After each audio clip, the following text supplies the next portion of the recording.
사랑하는 자들아, 우리가 서로 사랑하자. 사랑은 하나님께 속한 것이니 사랑하는 자마다 하나님으로부터 나서 하나님을 알고 사랑하지 아니하는 자는 하나님을 알지 못하나니 이는 하나님은 사랑이심이라. 아멘.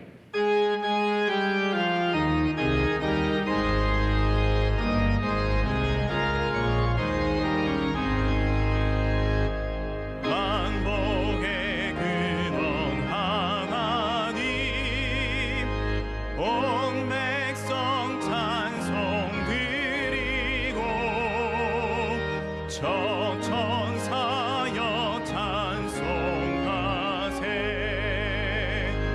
찬송 성부 성자 성령.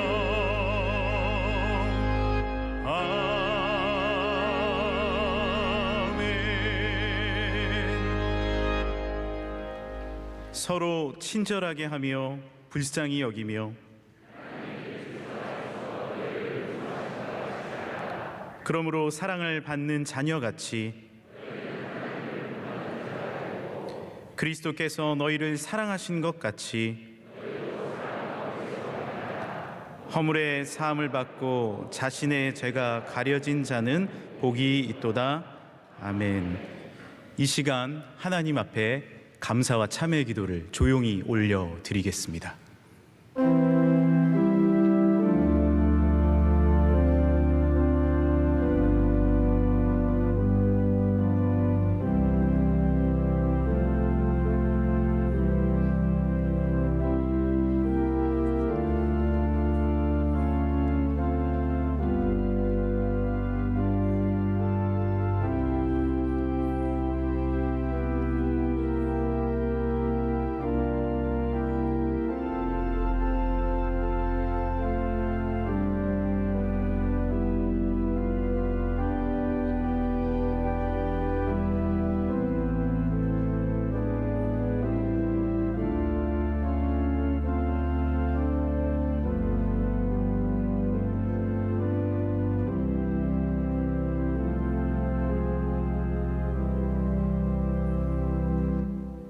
전능하사 천지를 만드신 하나님 아버지를 내가 믿사오며 그 외아들 우리 주 예수 그리스도를 믿사오니 이는 성령으로 잉태하사 동정녀 마리아에게 나시고 본디오 빌라도에게 고난을 받으사 십자가에 못 박혀 죽으시고 장사한 지 사흘 만에 죽은 자 가운데서 다시 살아나시며 하늘에 오르사 전능하신 하나님 우편에 앉아 계시다가 저리로서 산자와 죽은 자를 심판하러 오시리라. 성령을 믿사오며 거룩한 공회와 성도가 서로 교통하는 것과 죄를 사하여 주시는 것과 몸이 다시 사는 것과 영원히 사는 것을 믿사옵나이다. 아멘.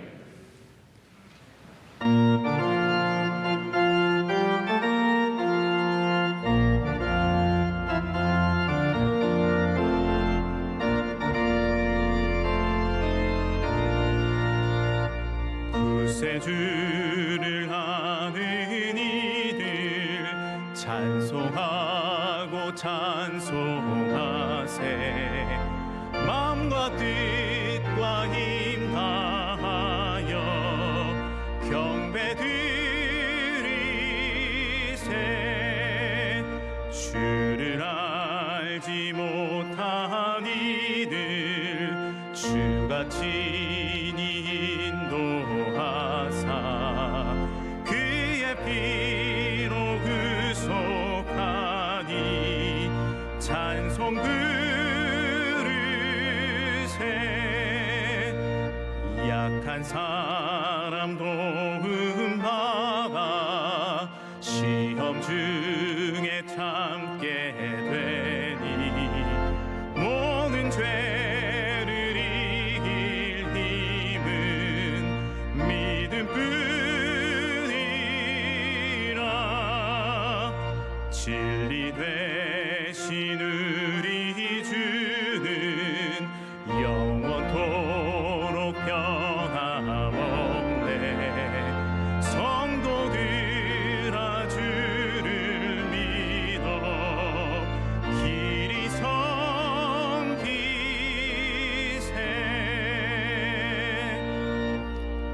함께 기도하실 때 김철수 장로님께서 기도 인도해 주시겠습니다.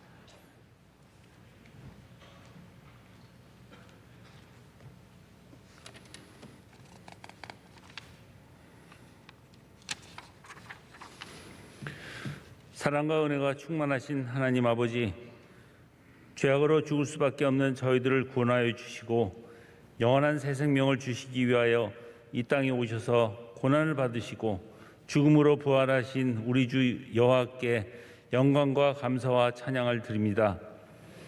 이렇게 큰 은혜를 받은 저희들이지만 쓰러지고 넘어질 때가 너무나 많습니다. 사순절을 맞이하여 주님의 이 같은 사랑과 은혜를 감사하고 주님을 더욱더 사모하면서 주님의 옷자락 붙잡고 주님과 항상 동행하는 저희들이 되도록 인도하여 주시옵소서. 지난 한 주간 동안 3월 특별 새벽 집회로 은혜 받게 하여 주심을 감사드립니다. 주님을 더욱더 잘 알고 사랑함으로써 주님께로부터 더 큰 사랑을 받으며 받은 사랑을 주위에 나눠주는 저희들이 되도록 인도하여 주시옵소서. 40년 전에 저희 명성교회를 세워주시고 지금까지 부흥발전하게 하여 주시사 주님의 사역을 잘 감당하게 하여 주신 은혜에 감사드립니다. 앞으로도 우리 명성교회를 인도하여 주셔서 어떠한 어려움도 잘 이겨낼 수 있게 하여 주시고 주님 보시기에 아름다운 교회가 될 수 있도록 함께하여 주시옵소서. 담임 목사님과 함께하여 주셔서 우리 교회뿐만 아니라 우리나라와 세계의 교계를 인도하는 지도자가 되도록 은혜 내려 주시옵소서. 원로 목사님과 사모님의 영육간에 강건함을 허락하여 주셔서 고난을 당한 분들을 섬기는 일에 어려움이 없도록 하여 주시옵소서. 지금 코로나 바이러스 감염 사태로 많은 어려움을 당하고 있습니다. 이번 기회를 통하여 저희들로 하여금 회개하고 낮은 자세로 주님 앞으로 더욱더 한 걸음 나감으로써 이러한 어려움을 이겨내고 주님으로부터 더 큰 축복을 받는 은혜를 허락하여 주시옵소서. 믿음의 선조들이 피와 땀으로 일구어낸 우리나라 대한민국이 많은 어려움에 처해 있습니다. 우리나라를 지켜주옵시고 특히 주님의 교회를 없이 여기는 무리들로부터 교회를 지켜주시옵소서. 매일같이 죽음의 공포 속에서 살아가는 북한의 동포들을 구원하여 주시사 마음껏 주님을 찬양하고 예배 드릴 수 있는 은총을 허락하여 주시옵소서. 지난 한 주간도 주님의 은혜와 보살펴 주심으로 각자의 자리에서 맡은 바 일을 잘 감당하게 하여 주시고 복된 주의를 허락하여 주시사 주님 전으로 불러주시고 주님 전에서 예배드리고 은혜 받게 하여 주심을 감사드립니다. 찬양대의 찬양을 흠행하여 주시고 담임 목사님의 말씀을 통하여 큰 은혜 받게 하여 주시옵소서. 이 모든 것 우리 주 예수 그리스도 이름으로 기도드립니다. 아멘.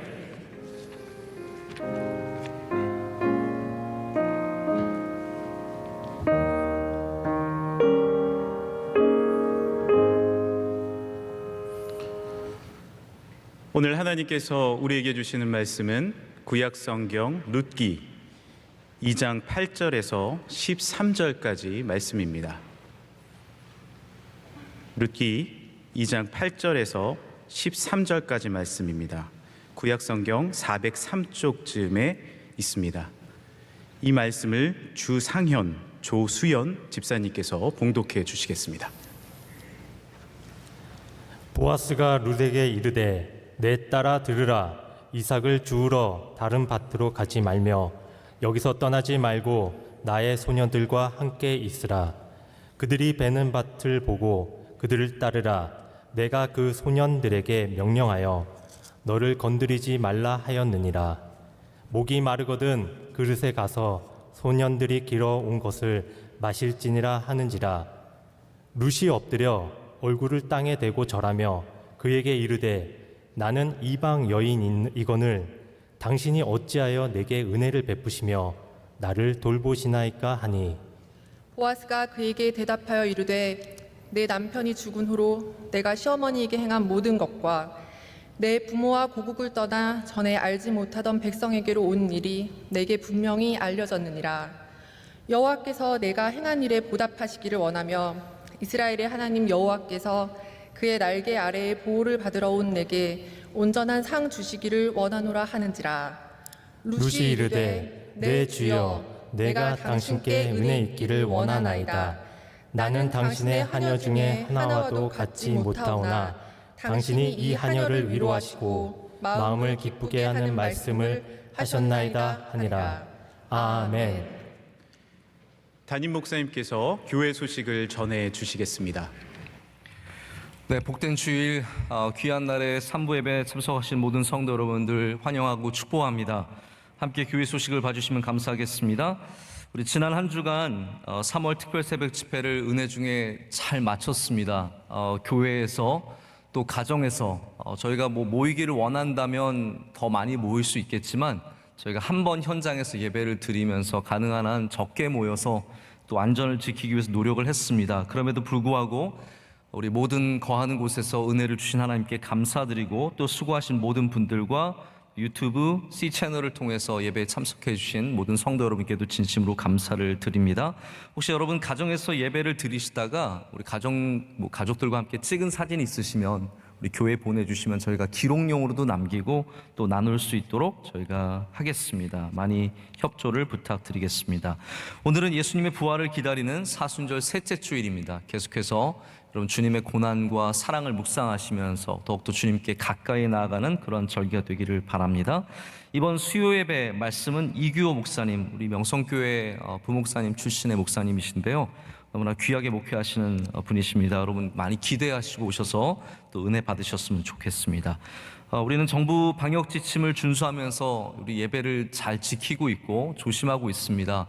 그럼에도 불구하고 우리 지역사회에 감염이 전파되지 않도록 더욱더 조심해 주시고 항상 여러분께서 염려해 주셔서 이 일들 가운데 시험 드는 일이 없도록 여러분 잘 도와주시길 부탁드리겠습니다. 다음 주일 우리 찬양 예배 후에는요 공동회가 있습니다. 우리 안수 집사님, 권사님 피택하는 우리 일꾼들을 세우고 또 축복하는 귀한 시간인데요. 여러분께서 위에서 기도해 주시고 또 준비하시는 마음으로 참석해 주시기를 부탁드리겠습니다. 이제 정성껏 준비한 찬양 하나님께 올려드리겠습니다. 기도 열심히 하는 찬양대입니다.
이제 말씀으로 은혜 받는 시간입니다. 담임 목사님께서 이 시대를 살아가는 자들을 위한 사랑, 제하의 말씀 주실 때 큰 은혜의 시간 될 줄 믿습니다. 저는 창조론주의자인데요. 우리 성가대가 진화하고 있는 모습에 굉장히 감동을 받고 우리 교회도 진화가 있구나라는 그런 생각을 해보게 됩니다. 오늘 귀한 찬양 진심으로 감사드리고 하나님도 영광을 받으신 줄로 믿습니다. 제가 아는 한 목사님, 대전의 산성교회 지성원 목사님이라고 계시는데, 그 목사님과 제가 한 5, 6년 전에 케냐에 가서 그 대학생들에게 이렇게 집회를 가진 적이 있습니다. 그때 목사님이 대학생들에게 얘기를 나눠주신 이야기를 제가 듣고 굉장히 마음에 남아 있어서 여러분과 좀 나누려고 해요. 이분이 대학생 때 친구들과 함께 산에 이제 등산을 가게 되었습니다. 근데 처음 가는 등산이라서 뭐 장비도 없고 어떻게 가는 건지도 몰라서 그냥 이렇게 저렇게 자기가 가지고 있는 거 싸서 간 거죠. 가서 올라가고 있는데 아니나 다를까 날씨가 갑자기 추워지면서 너무 힘든 거예요. 또 먹을 것도 없어가지고 굉장히 지쳐서 이렇게 겨우 올라가고 있는데 뒤에서 올라오시던 분이 이렇게 보더니 너 그렇게 올라가면 큰일 난다고, 안 된다고 하셔서 그분이 자기가 갖고 있는 그 안에 있는 잠바를 꺼내서 너 이거 입으라고 주시고 또 먹을 것도 주셔가지고 그분이 이렇게 진짜 거의 끌다시피 해가지고 정상까지 올라간 다음에 이제 하산을 하게 된 거예요. 이분 너무 감사하잖아요. 고맙잖아요. 그래서 내려가면서 저 정말 너무 감사한데 전화번호 좀 달라고. 그래서 제가 좀 밑에 가서 전화번호 나중에 좀 이거 알고 연락드리고 좀 은혜를 갚고 싶다고 했더니 그분이 이렇게 얘기했대요. 무슨 소리냐. 됐다. 나는 괜찮고 다음에 혹시 너가 어려운 사람을 보면 너도 이렇게 좀 도와줘라. 이렇게 얘기를 했다는 거예요. 몇 년이 지났습니다. 이분이 이제 등산을 여러 번 하면서 능숙하게 된 거죠. 근데 이제 이렇게 올라가다 보니까 자기 앞에 걸어가는 남자가 자기랑 똑같은 사람인 거예요. 옛날에 자기랑 청바지 입고 막 아무거나 막 들쳐매고 막 신나서 올라가는데 조금 올라가다가 날씨가 바뀌고 이게 등산이 힘들어지면서 이 젊은 청년이 역력하게 힘든 게 보이는 거예요. 그래서 이분이 가서 또 도와주는 거예요. 잠바를 꺼내서 이렇게 주면서 너 이거 입어라. 이거 안 입으면 큰일 난다. 그리고 먹을 걸 주면서 힘내라. 그래서 이 친구를 막 또 끌고 올라갔어요. 그래서 또 하산할 때가 되니까 이 친구가 또 저희 생명의 은인이십니다. 전화번호 좀 주세요. 제가 꼭 은혜를 갚고 싶습니다 했더니 이분이 그때 들었던 얘기죠. 너도 가서 그렇게 어려운 사람을 좀 도와주라 이렇게 얘기를 했다고 합니다. 여러분 정말 잘 돌아가고 있지 않습니까? 이게 잘 돌아가는 거거든요. 세상이 잘 돌아가려면 이렇게 받은 은혜가 있었을 때 그것을 잘 전해줄 줄 알아야 합니다.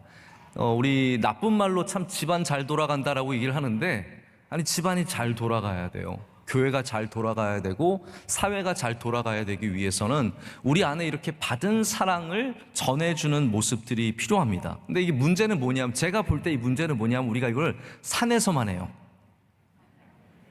산에서만 해요. 등산 갔을 때만 하는 거예요. 우리의 삶에서 이루지 못하고 산에서만 하고 있는 것이 이게 현실이고 우리의 문제입니다. 우리가 사랑을 베풀어줘야 하는 이유는 우리가 도덕적으로 훌륭해서가 아닙니다. 여러분 우리가 특별히 도덕적으로 많이 뛰어나지 않습니다. 우리가 뭐 윤리적으로 훨씬 더 깨끗한 삶을 사는 것도 아닙니다. 하나님께서 우리를 먼저 사랑해 주신 것을 알기 때문에 그 감사가 있기 때문에 우리는 그 받은 은혜를 그 헤세드의 사랑을 이 세상 가운데 나누기를 원하는 거죠. 제가 룻기의 말씀을 지난 금요일 날 우리 특별 새벽 집회 가운데 전하고 오늘과 똑같은 제목입니다. 이 시대를 살아가는 자들을 위한 사랑의 말씀을 전했을 때 저도 룻기를 뭐 많이 다뤄봤고 그런 표현이 좀 이상하지만 다뤄봤고 말씀을 전해봤고 공부해봤고 읽어봤는데요. 제가 또 다른 차원의 하나님의 은혜를 경험하게 됐어요. 그래서 항상 하나님에겐 더 높은 차원이 있다는 것을 깨닫게 됐습니다. 말씀을 읽어도 새로운 차원을 만나게 되고 하나님의 사랑과 은혜에 대한 새로운 것들을 많이 배우게 되었습니다.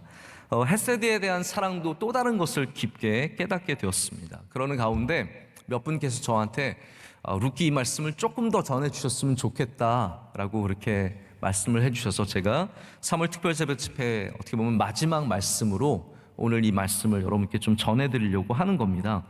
룻기를 읽으면서 제가 하나 깨닫게 된 것은 이 기근의 시대, 나오미가 베들레헴에서 엘리멜렉과 함께 살다가 두 아들과 함께 어려워서 이주를 가거든요. 모압 땅으로 갔다가 또 거기서 다시 어려워서 베들레헴으로 돌아오는 상황을 보면서 이 기근의 시대, 이 기근의 시대와 우리가 살아가는 이 팬데믹의 시대가 굉장히 비슷한 모습을 갖고 있다는 것을 생각해 보게 되었습니다. 기근의 시대와 팬데믹 시대가 갖고 있는 문제점은 뭐냐면요, 사회의 약자들, 사회의 가장 어려운 과부들과, 오늘 나오는 이 과부들과 때로는 고아들과 연약한 자들, 경제적으로 가장 바닥에 있는 사람들이 가장 큰 피해자가 된다는 겁니다. 팬데믹도 그래요. 여러분, 지금 팬데믹의 상황에서 불편한 정도면요 괜찮은 겁니다. 여러분, 만약 불편한 삶을 살고 있다면 그거는 괜찮은 거예요. 문제가 없는 거예요. 그러나 팬데믹의 시대에 정말 죽고 싶을 정도로 어렵게 살아가는 사람들이 얼마나 많이 있지 않습니까? 바로 그런 사람들이 이 기근의 시대의 모습과 똑같이 맞닿아 있는 거죠. 그때 사회의 약자들이, 제가 미국의 통계를 보면요, 흑인 빈곤층의 사망률이 백인에 비해서 월등히 높습니다. 왜 그러냐면 백인들, 공부한 사람들, 돈 있는 사람들은 널찍한 사무실에서 편하게 일을 하면서 멀리 있으니까 괜찮은 거예요. 그러나 빈곤층들은 정말 바글바글 되는 곳에서 일할 수밖에 없고 모든 환경들이 그로 하여금 이 팬데믹에 많이 노출되게 할 수밖에 없는 겁니다. 그래서 이 참 어려운 것이, 이런 기근과 팬데믹이 이렇게 가난한 사람들, 약자들에게 큰 피해가 된다는 것이죠. 그것이 첫 번째 공통점이라면, 두 번째 공통점은 영적인 거예요. 기억하실지 모르겠는데 사사기 마지막, 그러니까 룻기 바로 전이 사사기고요, 룻기 후가 사무엘 상이지 않습니까? 이 말씀을 이어주고 있는 상황이에요.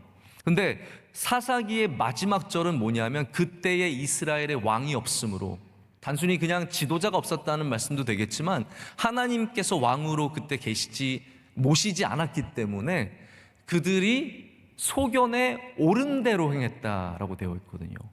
그러니까 내 맘대로 사는 거예요. 어떤 기준도 없고 철학도 없고 그냥 좋은 대로 살아가는 것이고, 그것이 삶의 여러 가지 모양에 적용이 되겠지만 특별히 사랑에 있어서도, 사랑도 그냥 내 마음대로, 내 편한 대로 자기 중심적인 사랑을 했던 모습이 여기 룻기에 나와 있는 것이고, 그리고 바로 이 시대의 모습이기도 하다라는 거죠. 이 시대의 모습이 자기 중심적인 사랑이거든요. 헤세드는 여러분 아시겠지만, 제가 좀 이따 설명을 드리겠지만 자기 중심적 사랑이 아니에요. 헌신의 사랑이고 일방적으로 베풀어주는 사랑이고, 출구 전략이 없는, no exit plan이, 출구 전략이 없는 그냥 완전히 나를 주는 사랑인데, 하나님은 그렇기 때문에 이 기근의 시대에, 팬데믹의 시대에 바로 룻기의 사랑을 알기를 원하시는 겁니다. 그래서 이 영적으로 피폐한 이 시대에 내 마음대로 살아가고 내 마음대로 사랑하기를 원하는 이 시대에도 우리가 이 말씀을 통해서 헤세드의 사랑을 회복하고 우리가 그것을 전할 수 있는 그런 은혜가 저와 여러분에게 있기를 원합니다. 제가 이미 읽어드렸었지만, 금요일에 읽어드렸었지만, 폴 밀러의 사랑하다 살아가다에는 이 헤세드 사랑을 이와 같이 설명을 합니다. 제가 짧게만 읽어드릴게요. 때로 헤세드는 인자하심으로 번역이 됩니다. 헌신과 희생이 결합된 말이죠.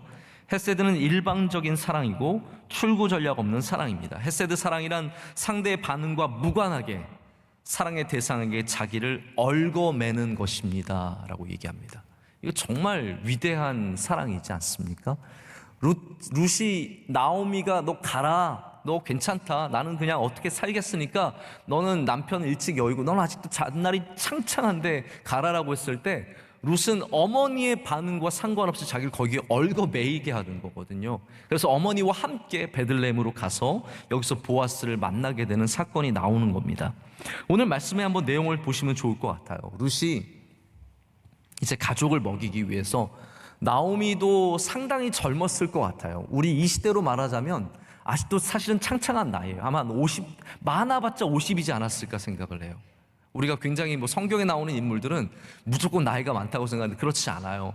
남편을 여의고 두 어린 아들들을 어이고, 이 며느리가 어리잖아요. 그렇기 때문에 얼마 되지 않았을 때라서 아마 나오미도 젊었겠지만, 그러나 이 어머니가 며느리가 있는데 나와서 일을 할 수는 없어요. 사회적인 이 문화적인 특성상.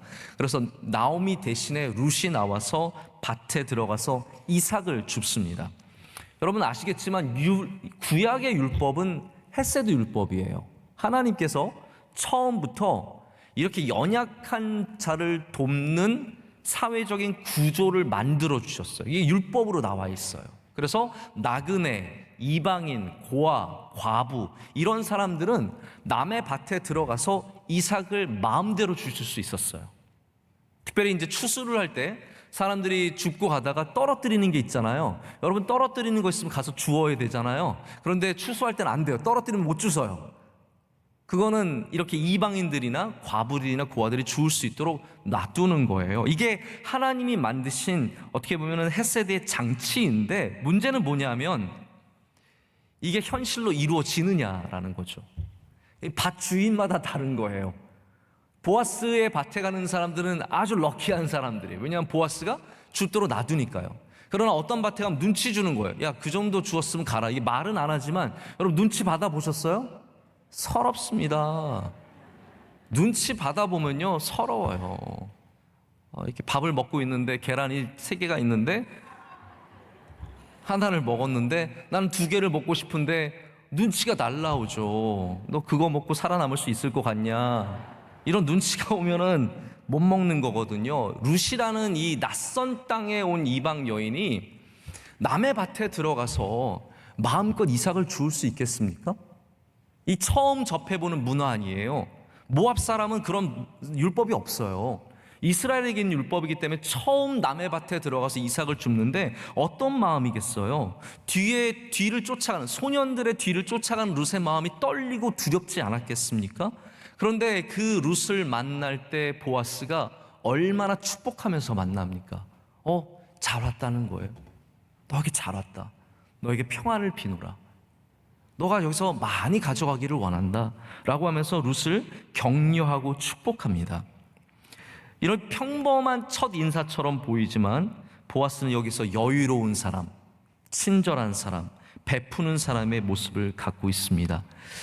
나중에 룻이 왜 저에게 은혜를 베푸셨어요? 라고 이렇게 물어봅니다. 자, 여러분과 제가 한 가지 풀고 가야 할 오해가 있어요. 그게 뭐냐 하면, 우리가 보아스를 알고는 있는데 보아스의 진위에 대해서는 항상 퀘스천 마크가 따라가요. 정말 어떤 마음이었을까? 저도 룻기를 많이 알고 신학도 알죠. 그러나 막상 2장을 읽고 있으면 에이, 보아스 저 흑심 있었던 거 아니야? 룻이 예쁘니까. 그렇잖아요. 남자라는 게 그런 경우가 많아요. 예쁘면 약해져요. 뭐 안 그런 것처럼 이렇게 눈을 멀뚱멀뚱 뜨고 계세요. 괜히 예쁘고 좋으니까 이렇게 흑심을 품고 이 룻에게 잘해준 거 아니야 라고 생각을 하는데, 제가 이번에 말씀을 준비하면서 저조차도 이 시선에 어떻게 보면 이게 우리 시대의 사랑의 모습이기 때문에 제가 그런 오해를 갖는 거예요. 여러분 밖에 만약에 나이가 좀 있는 남자와 젊은 여자가 가보세요. 무슨 눈으로 보겠어요? 어머나? 쟤네들 좀 봐라. 속으로 무슨 생각하겠어요? 이게 뭐 당연한 부부여도 우리는 엉뚱한 생각을 하고요. 그래서 조금만 뭔가 그림이 어긋나면 그 본능적으로 다 느끼거든요. 그림이 조금만 어긋나면 우리는 잘못된 사랑을 추측하고 그럴 거라고 지레짐작합니다. 얼마나 많은 사람들이 그런 것에 상처를 많이 받아요. 우리가 보아스를 그런 식으로 굉장히 상처를 줬던 거예요. 보아스는 먼저 관습적으로 이 나이 많은 사람이 젊은 여자를 결혼하고 싶은 생각도 없는 거고요. 해서도 안 되고요. 여러 가지 면에서 성경적으로 봤을 때 보아스는 이 룻에게 관심이 있었던 게 아니라 사랑의 대상으로 봤던 거예요. 그래서 헤세드 사랑, 아까 말씀드렸지만 일방적인 사랑이라고 했잖아요. 보아스가 룻에게서 어떤 쾌락을 얻고자, 어떠한 것을 끌어내고자 이 사랑을 베풀어 준 것이 아니라 전적으로 일방적인 사랑으로서, 베푸는 사랑으로서 룻에게 다가갔다는 사실을 여러분께서 여러분의 사랑의 생각을 빨리 성경적으로 가져와야 된다는 거죠. 그래서 룻이 왜 은혜를 베푸냐라고 했을 때 여기 참 귀한 말씀이 나옵니다. 11절과 12절 말씀 한번 보실까요? 이 룻이 행했던 귀한 일들에 대한 보답이에요. 이렇게 적혀 있습니다. 보아스가 그에게 대답하여 이르되 내 남편이 죽은 후로 내가 시어머니에게 행한 모든 것과 내 부모와 고국을 떠나 전에 알지 못하던 백성에게로 온 일이 내게 분명히 알려졌느니라. 그러니까 룻이 한 귀한 일들을 내가 들었다는 거예요. 그리고 룻이 이르되 여호와께서 내가 행한 일에 보답하시기를 원하며 이스라엘의 하나님 여호와께서 그의 날개 아래에 보호를 받으러 온 내게 온전한 상 주시기를 원하노라 하는지라. 아멘. 여러분, 어쩌면 이 말씀이 룻기의 정점이에요. 하나님은 룻이 보여준 그 헌신의 사랑, 헤세드 사랑을 아셨고, 그렇기 때문에 하나님의 날개 아래로 보호하심을 받기 위해 들어온 이 여인을 하나님은 상 주시기를 원하신다라는 거예요. 그래서 보아스가 그 상 주시기를 원하는 하나님의 마음을 알고 이 여인에게 이 땅에서 바로 헤세드의 사랑을 베풀어 주는 것입니다. 이 고통 가운데 있는 룻을, 두려움과 걱정 속에 있는 룻을 보아스가 사랑으로 초청하고 그의 풍성한 밭으로 초청합니다. 여러분, 예수님의 사역은 초청하는 사역이잖아요. 우리를 무겁고 힘든 짐진 우리들에게 너희는 내게 와서 쉬라 라고 말씀하시면서 내 멍에는 가볍다라고 우리를 초청해 주십니다. 우리 아버지의 집은, 하나님 아버지의 집은 풍성하다고 말씀하세요. 돌아온 탕자가 제가 탕자의 생각의 구조를 보면은 아버지가 뭐 용서해 줄 것 같아서 아버지는 나를 기다리고 있어서 온 것보다는요, 탕자의 마음에 어떤 마음이 있었냐면 아버지 집에는 먹을 게 많다 였거든요. 아버지 집에는 가면은 풍성하다였거든요. 바로 그거를 믿고 돌아가는 거예요. 그래서 이 예수님께로 돌아가는 것과 탕자가 아버지께로 돌아가는 것과 그리고 나오미가 베들레헴으로 돌아가는 것과 우리가 주님께 나아온 것은 다 똑같은 공통점이 있습니다. 바로 여기에 풍성한 사랑이 있기 때문이에요. 여기에 풍성한 은혜가 있기 때문입니다. 이 모압 여인은 자격이 없습니다. 모압 여인은 여호와의 성회도 들어갈 수 없는 모압 족속과 암몬 족속 딱 두 개만 빼놨거든요.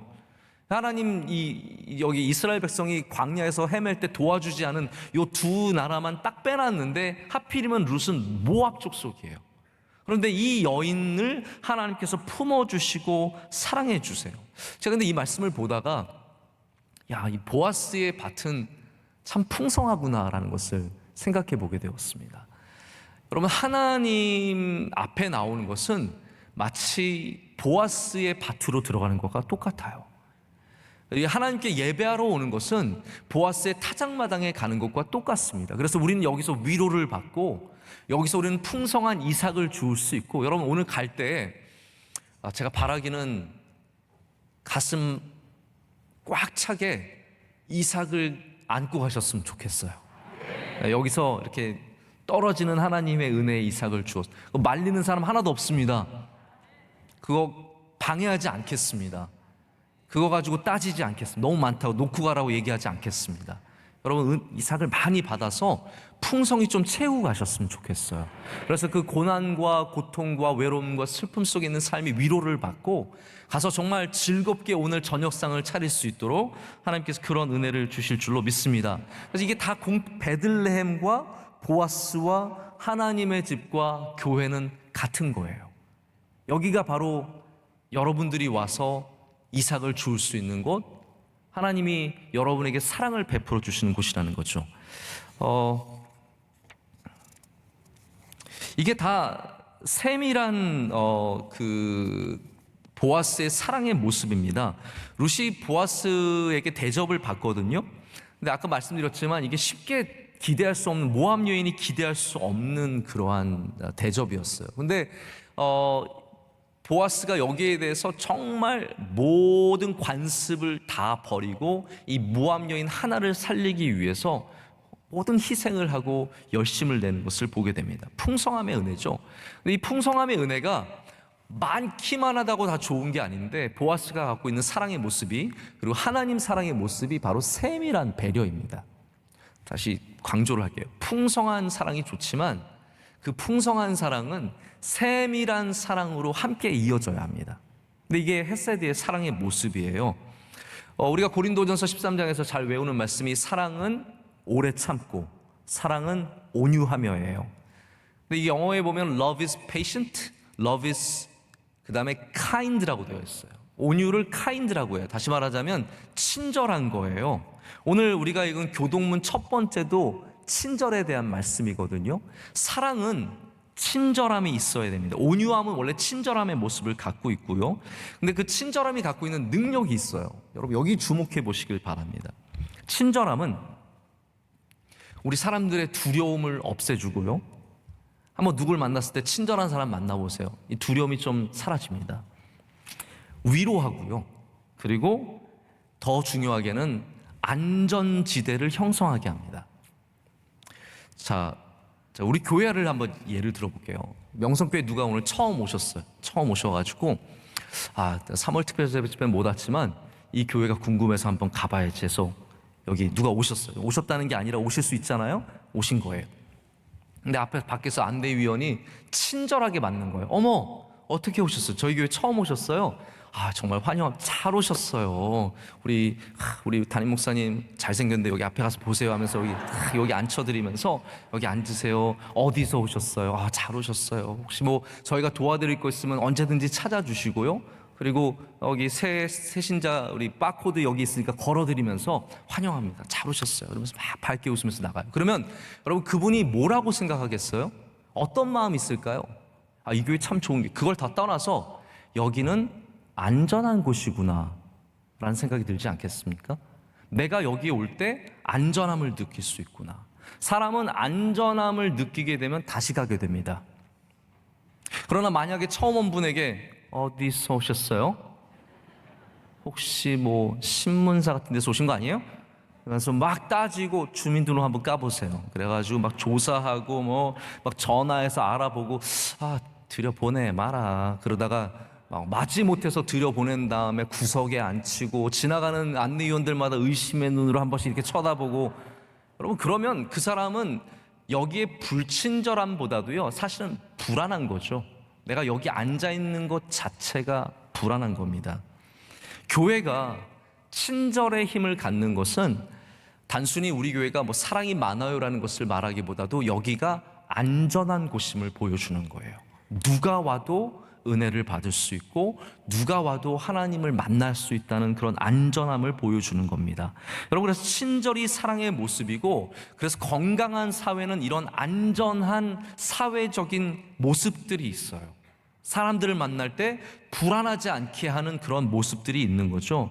제가 이 부분을 준비하다가 마치 어떤 영상을 보게 되었는데 우리나라에서 4년째 영어 교사를 하고 있는 한 어떤 여자분의 영상이었어요. 테일러라고 하는 여자분인데 미국 흑인이에요. 아주 매력적인 젊은 흑인인데 이분이 한국의 친구들도 어렸을 때부터 한국 사람들이 많았고 한국을 동경했고 또 한국에 한번 놀러 왔을 때 너무 좋아서 이제 교사로 오게 된 거예요. 근데 교사로 와도 여전히 뭔가 외국이라는 불안함이 있잖아요. 내가 여기 잘 살 수 있을까? 걱정도 되고 그랬다고 해요. 근데 이분이 이제 학교를 마치고 하루는 집에 들어가는데 비가 막 쏟아지기 시작. 막 쏟아지는데 갑자기 여기 그 횡단보도 이렇게 자기가 비를 쫄딱 맞으면서 서 있는데 코리안 레이디, 그게 뭐예요? 아줌마. 코리안 레이디가 오시더니 자기에게 우산을 씌워주면서 같이 쓰자. 우리 같이 쓰자라고 하면서 이렇게 자기 옆에서 가만히 서져 계셨대요. 근데 그 순간 자기가 갖고 있었던 모든 불안함이 싹 사라졌대요. 한국이 어떨까? 여기서 내가 살 수 있을까? 이런 모든 불안함이 이분의 친절 하나로 이렇게 표현을 하더라고요. 그건 계산 없이 즉각적으로 보인 타인에 대한 따뜻함이었고 여전히 외국에 사는 것에 대한 긴장감이 있었는데 그 순간 불안함을 가시게 하고 편안함과 행복을 주었어요 라고 하더라고요. 여러분 오늘 룻의 이야기를 보셔야 돼요. 룻이 이렇게 보아스가 하나하나 세밀하게 배려해 줬을 때 뭐라고 고백하는지 아십니까? 13절 한번 보실까요? 이렇게 고백을 해요. 룻이 이르되 내 주여 내가 당신께 은혜 입기를 원하나이다. 나는 당신의 하녀 중에 하나와도 같이 못하오나 당신이 이 하녀를 위로하시고 마음을 기쁘게 하는 말씀을 하셨나이다. 여러분 이해가 되십니까? 지금 이 보아스가 한 이 모든 것들이 이 이방 여인이, 이 연약한 여인이 사회에서 가장 바닥에 있을 수밖에 없는 가장 취약한 사람이 기쁨을 얻는 바로 그러한 배려가 되었다는 것이죠. 그래서 보아스가 룻을 만나서 보여주는 헤세드의 모습은 일관적으로 세밀해요. 그거는 보아스가 완벽주의자가 아니라 보아스의 사랑이 온전했기 때문이라는 것이죠. 우리가 사회에서 받은 사랑에 대한 편견이 많기 때문에 자꾸 보아스의 사랑을 완전한 온전한 사랑이 아니라 어떤 남자의 사랑으로 자꾸 생각을 합니다. 어떤 남성의 사랑으로 생각하는데 아니, 성경이 보여주고 싶은 것은 이렇게 하면은 나이가 먹어도 좋은 여자 만날 수 있다가 아니에요. 이렇게 하면은 새로 결혼을 해도 부자랑 결혼할 수 있다가 이야기가 아니에요.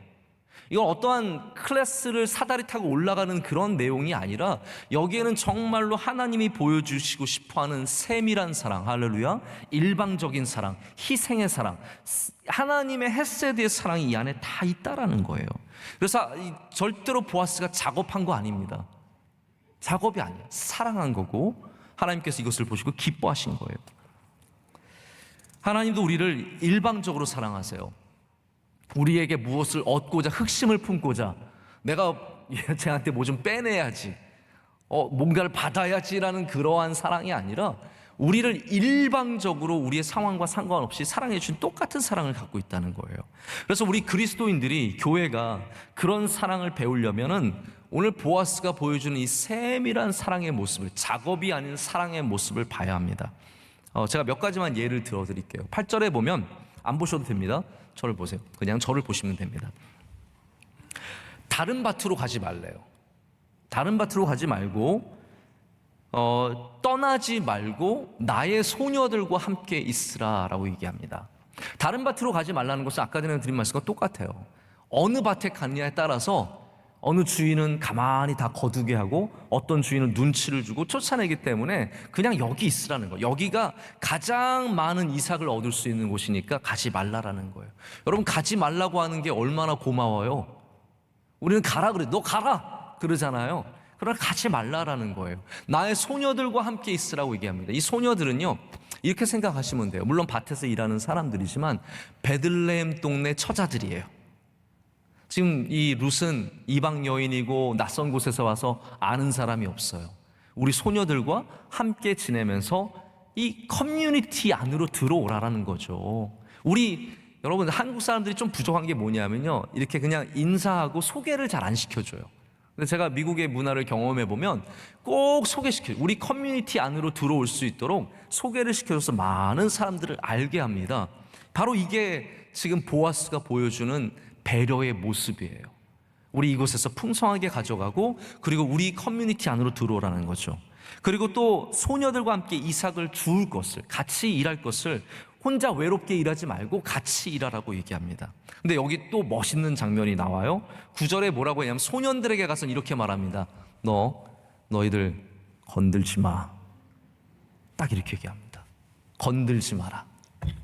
멋지잖아요? 내 거니까 건들지 마요. 또 오해하시는 거예요. 그건 또 잘못된, 다시 작업적으로 가시는 거예요. 아니, 그게 아니에요. 건들지 마는 몇 가지 의미가 있어요.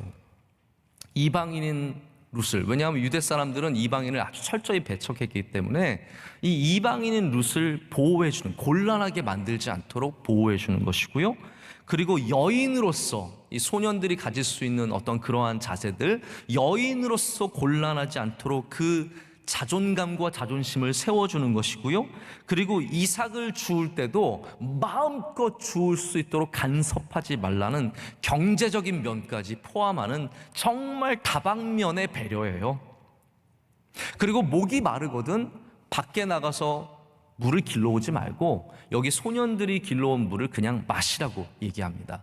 저는 이 부분도 굉장히 제가 시간이 굉장히 오늘 부족해서 여기에 좀 길게 말씀을 못 드리는데, 여기는 노동에 굉장히 중요한 포인트가 담겨 있어요. 이미 지금 이삭을 줍는 건 많은 노동을 하는 거거든요. 근데 여기에 또 다른 노동을 시키는 것은 하나님께서 기뻐하시는 일이 아닌 거예요. 물 길러오는 건 지금은 그냥 가서 마실 수 있겠지만 그 당시엔 물을 길러오는 건 또 다른 노동이거든요. 어디 그 우물까지 가서 물을 길러와서 내 물 하나 마시려고 그렇게 고생을 합니까?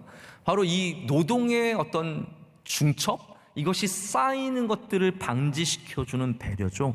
그래서 보아스는 지금 안전의 배려, 편안함의 배려, 공동체 유대의 배려, 이 모든 노동의 배려까지 많은 부분들을 감당하고 있습니다. 자, 근데 제가 이 부분을 보면서 사랑은 맞아 이런 거야 라고 넘어가려고 하는데 제가 굉장히 귀한 본문을 만났어요. 열왕기하 4장을 보면 하나님께서 세밀한 배려, 이렇게 보아스와 같은 헤세드의 사랑을 베푸는 사람을 절대로 가만히 두시지 않고 보상하신다는 것을 제가 보게 되었어요. 여러분에게도 이런 은혜가 꼭 있기를 진심으로 축복합니다.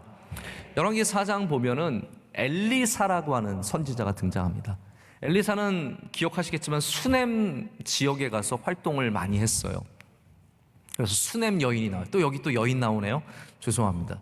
엘리사가 수넴 여인의 대접을 많이 받았어요. 갈 때마다 거기서 음식을 대접해서 항상 거기 들렸거든요. 근데 이것도 두 사람의 연애 이야기가 아니에요. 왜냐하면 여기 남편이 이제 등장을 합니다. 수넴 여인이 사랑하는 남편과 살다가 엘리사를 대접하다가 무슨 생각을 하게 됐냐면, 여보, 우리 엘리사 선생님이 자꾸 여기에 오고 그리고 자꾸 들리게 되는데 우리 좀 잘해 드립시다. 우리 담 위에 방을 하나 만들어서, 저도 이 이야기 처음 다시 듣게 됐어요. 전혀 이거를 몰랐었거든요. 방을 만들어서 거기 침대와 책상과 그리고 책을 읽을 수 있는 등불을 마련해 줍시다 해서 방을 만들어요. 그래서 엘리사가 수넴에 갔다가 그 만들어 놓은 방에 기거하게 된 거예요. 너무 감사하잖아요. 감사해서 거기 들어 누워 있다가 안 되겠으니까 하인 게하시를 부른, 그때만 해도 게하시가 나아만 전인 것 같아요. 괜찮았을 때예요. 아주 정신 차리고 있을 때라서 게하시가 와서 그 감사의 인사를 전할 때 뭐라고 얘기하냐면, 엘리사가 세밀한 배려라는 단어를 정확하게 씁니다. 수넴 여인의 세밀한 배려에 너무 고마워서 내가 갚고자 하니까 왕이나 뭐 지도자에게, 장군에게 무슨 말을 전해줄까 했더니 그 여자가 극극고 사양합니다, 여인이. 자, 그래서 다 끝나는 것 같지만 다시 엘리사가 알아보라 그래요. 혹시 이 가정에 필요한 게 없냐? 그랬더니 아니나 다를까 이 수넴 여인이 행복하게 살고 있었지만 아이가 없었어요. 그래서 엘리사가 축복해주고 하나님께서 그 가정에 아들을 허락해 주십니다. 저는 이 말씀 보면서 세밀한 배려, 제가 세밀한 배려를 중심으로 보게 되니까 하나님께서 그것을 절대로 잊지 아니하신다는 것을 생각해 보게 되었다는 거죠. 여러분, 하나님은 우리가 베푸는 사랑, 우리가 헤세드의 사랑을 이루어갈 때 잊지 아니하십니다. 그것을 때로는 우리 삶 가운데 보상으로 주시는 거죠. 자, 마지막으로 보아스는 힘 있는 사랑을 했습니다. 자, 이거를 제가 잘 설명을 드려야 될 것 같아요. 보아스는 권력자예요. 제가 성경을 다시 한번 이렇게 쭉 보면서 깨닫게 된 거는, 보아스의 이 받는 존경과 존중, 그리고 보아스가 얘기할 때 사람들이 듣는 어떤 모습들, 이 모든 것들은 보아스가 이 베들레헴에서 가장 존경받는 지도자였다는 것을 우리로 알게 합니다. 근데 보아스가 그 힘을 사용해서 룻을 쟁취한 게 아니에요. 여러분 보십시오. 자기의 힘으로도 충분히 룻을 데려올 수 있겠지만 그게 아니었다는 거예요. 보아스는 이 힘과 권력과 재산과 이 모든 것들을 사용해서 사랑을 베푸는 데 집중을 했다라는 겁니다. 이게 이게 우리가 갖고 있는 힘의 능력이 되어야 돼요. 그래서 나중에는 기업 물을 자가 있었어요. 다시 말하자면 법이 있어요. 자, 법이 있어요. 기업 물을 자가, 이 말은 무슨 말이냐면, 내가 룻을 책임지는 첫 번째 친족이 아니라는 거예요. 첫 번째 친족이 따로 있어요. 근데 보아스가 그 사람 만나러 가잖아요. 만나러 가서 엘리멜렉의 집에 이 유산이 있는데 네가 살래? 너가 다 할래? 아니면 내가 할까? 그랬더니 그 사람이 하세요 해가지고 그래서 받게 되거든요. 다시 말하자면 룻이라고 하는 이 연약한 여인을 살리기 위해서, 다시 말씀드리지만 보아스가 이 여자와 살고 싶어서가 아니라 이 연약한 여인을 살리고자 자기 아내로 삼게 되는데, 그러기 위해서 그 힘을 통해서 법을 고쳐가는 일들을 행하게 된다는 거죠. 모압 여인과 이 수많은 제약들이 있었을 텐데 사회의 문화와 관습을 넘어서, 심지어는 법을 넘어서 사랑을 실천하는 일들을 행합니다. 그럼 이 사회의 아픈 단면이, 또 많은 사람들이 사회에 종종 분노하는 이유가 힘을 무엇인가를 얻는, 쟁취하는 도구로만 사용하기 때문입니다. 만약에 그 힘을 사랑을 베푸는 힘으로 사용한다면 여러분, 그런 사람들은 정말로 존경받는 보아스와 같은 사람이 될 수 있는데, 우리가 그 힘을 무엇인가를 얻는 것에만 쓰고 있다는 거죠. 만약 하나님께서 여러분과 저와 우리 교회에 조그만 힘이라도 주셨다면 우린 그것을 사랑을 행하는 데 사용해야 합니다. 사랑을 실천하고 연약한 자를 돕는 데 사용해야 마땅합니다. 영국의 윌버포스가 20대 초반에 국회의원이 되고, 윌버포스의 가문은 당시 영국에서 가장 재력이 많은 가문 중에 하나였습니다. 그 길거리에 사는 사람들이 하나가 돼요. 그 돈 많고 최고의 길에 사는 그 가문들이 하나가 되어서 영국의 많은 잘못된 부분을 고쳐나가는 데 앞장서게 되는데, 그 일 중에 하나가 바로 노예 무역 제도입니다. 윌버포스가 그 갖고 있는 재력과 갖고 있는 힘과 갖고 있는 그 가문의 명예를 갖고 어디에 쓰냐면 법을 바꾸는 일, 다시 말하자면 하나님의 사랑을 이 땅 가운데 실천하는 일로 사용하는 것을 보게 됩니다. 예수님께서 예수님의 능력을 행하실 때요, 우리를 혼내기 위해서 사용하신 거 보신 적 있으십니까? 너 말 안 들어? 귀 나가라. 너 그따위로 말할래? 벙어리들아. 예수님께서 단 한 번도 예수님의 능력을 우리를 혼내기 위해서 사용하신 적이 없으세요. 다만 사랑을 베풀기 위해서 사용하셨어요. 혈루병 걸린 여인을, 앉아서 못 일어나는 사람을, 이 수많은 연약한 자들을 사랑하는데 주님의 능력을 사용하십니다. 더 나아가서는 안식일날, 유대법이 있잖아요. 법이 있잖아요. 안식일날 고치면 안 되잖아요. 그러나 예수님은 그 법을 고쳐가면서 안식일의 주인은 하나님이심을 말씀하면서 이 손마른 자를 고치시는 장면이 나옵니다.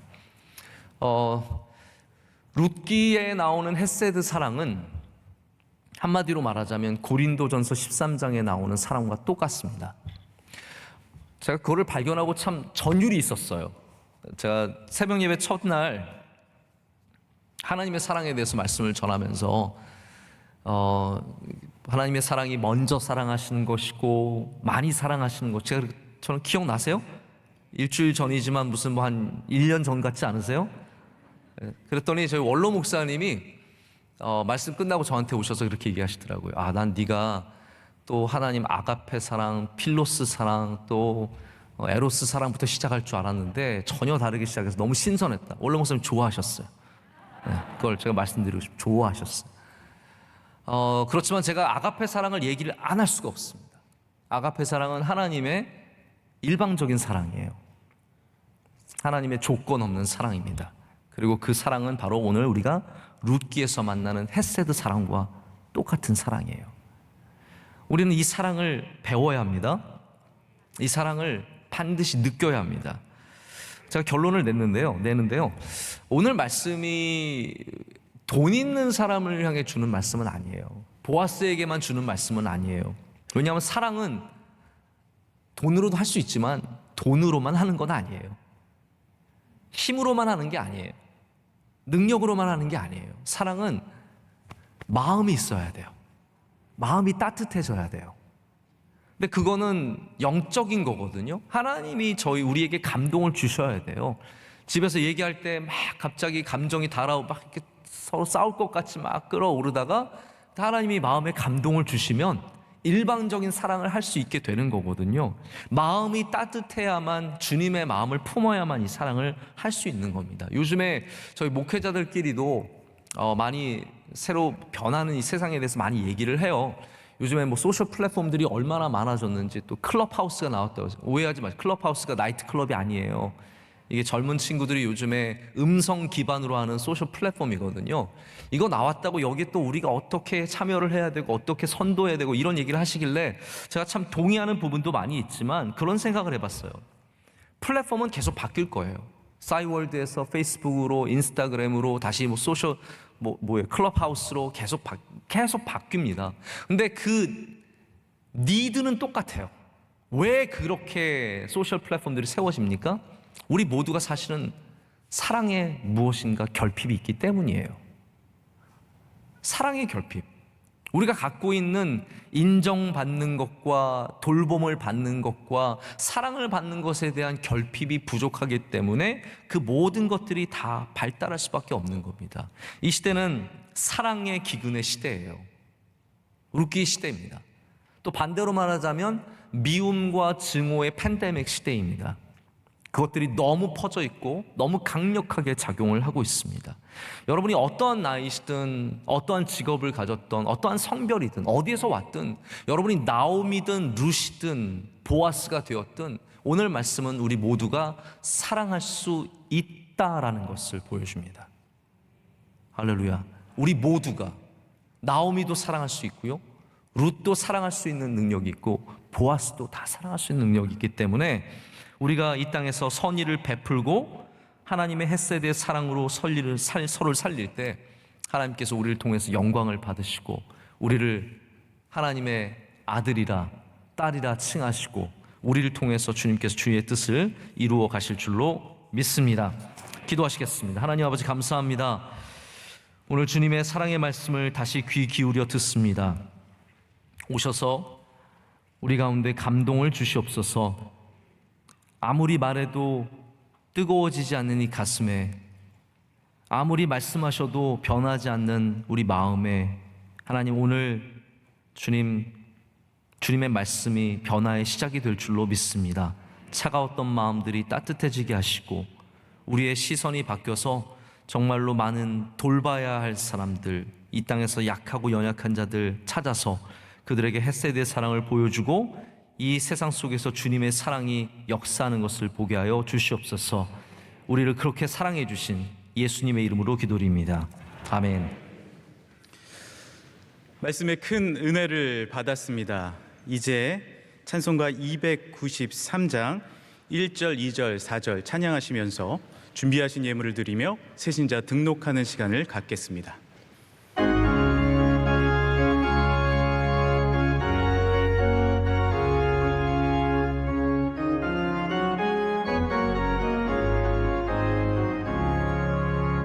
주의 사랑 비칠 때의 기쁨 오네 근심 걱정 물러가고 기쁨 오네 기도하게 하시며 희미한 것 물리쳐 주의 사랑 비칠 때 기쁨 오네 그 큰 사랑 내 맘속에 충만하게 비칠 때에 찬송하네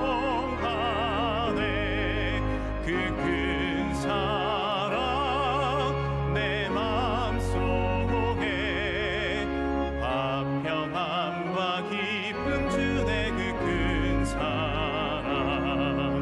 주의 사랑 비칠 때에 이 세상은 아름답고 활기차게 다 변하네 화평 중에 내 영혼 영광스런 새 생명 다시 찾게 되었네 그 큰 사랑 그 큰 사랑 내 맘속에 충만하게 비칠 때에 찬송하네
하나님 아버지, 주님께 모든 감사와 영광을 올려드립니다. 연약한 우리에게 찾아오셔서 사랑을 베풀어 주시고 우리를 이 험한 세상에서도, 기근의 세상 속에서도 사랑으로 붙잡아 주시니 감사합니다.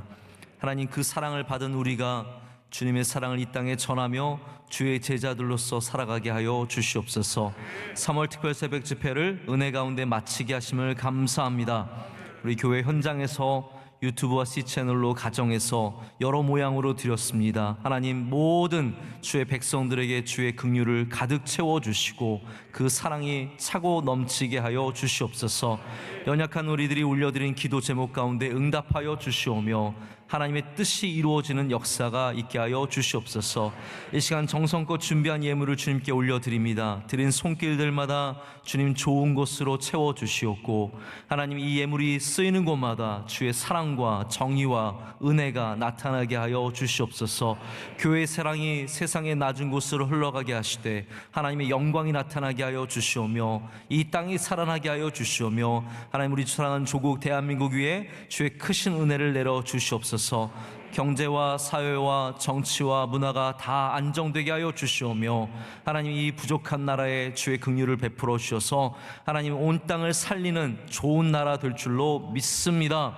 명성교회와 영원히 함께하여 주시옵고 우리의 부족함 채워주시오며 하나님, 우리 교회를 주의 복음을 전하는 교회로, 주의 사랑을 전하는 교회로 우뚝 세워 주시옵소서.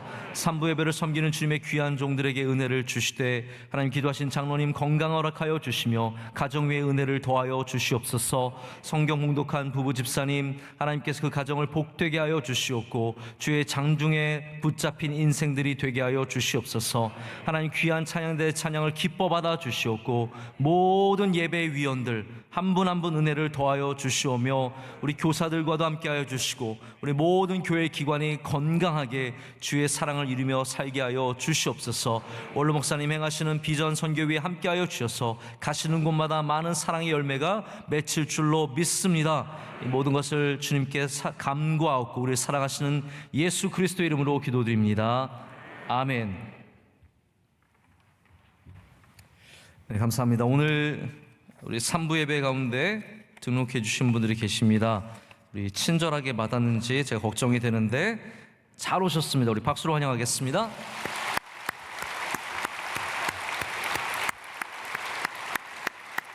우리 옆에 분들과 인사하실까요? 인사하실 때 사랑합니다, 축복합니다 인사하시겠습니다.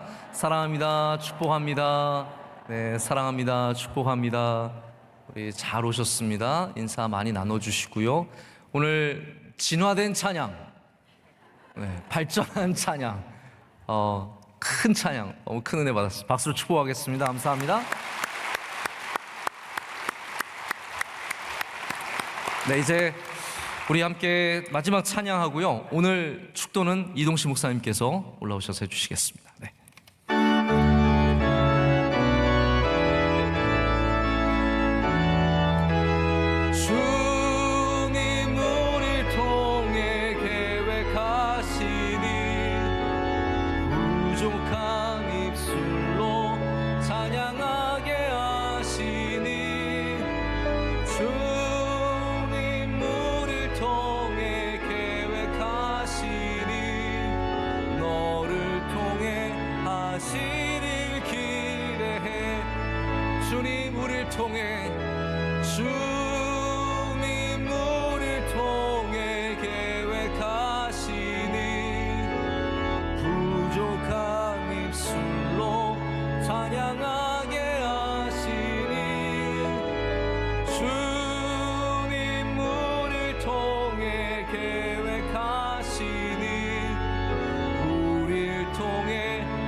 죄악 세상에 오셔서 우리를 구원하여 십자가를 지신 우리 주 예수 그리스도의 은혜와 외아들도 아끼지 아니하시고 죄 많은 이 세상 속에 십자가를 지기 위하여 보내주신 하나님 아버지의 그 크신 사랑과 오늘도 험악한 세상 속에서 시들어 메마른 심령들 위에 성령이 임재하여 위로하시며 축복하시며 사랑하시는 역사하심이 오늘도 보아스의 사랑을 입는 룻과 같이 오늘 이 시대가 명성교회가 이 사랑의 본이 된 모든 성도들이 되기를 소원하는 자들 위해 이제로부터 영원토록 함께 계시기를